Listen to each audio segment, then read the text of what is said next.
nolosha qof walba kaalin ayuu kaga jiraa. Nolosha qof walba cidhif ayuu ka haystaa oo uu ku qanacsan yahay. Adoo halkad kaga jirtaa bal qiyaas. Ogow noloshu waa salaan lagama yaabo haddaadan meel ku tiirin salaanka inaad korto. Noloshana haddaadan meel ku tiirin lagama yaabo inaad darajooyinka iyo dabaqadaha sare gaadho. Noloshu waxay u baahan tahay awood. Noloshu waxay u baahan tahay samir iyo dulqaad. Noloshu waxay u baahan tahay adkaysi iyo dadaal.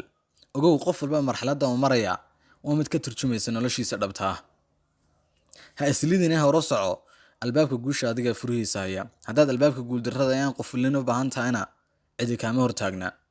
Doonisteeda iyo hamigaaga iyagu xidhan tahay waxaad dhab ahaan u rabto noloshu.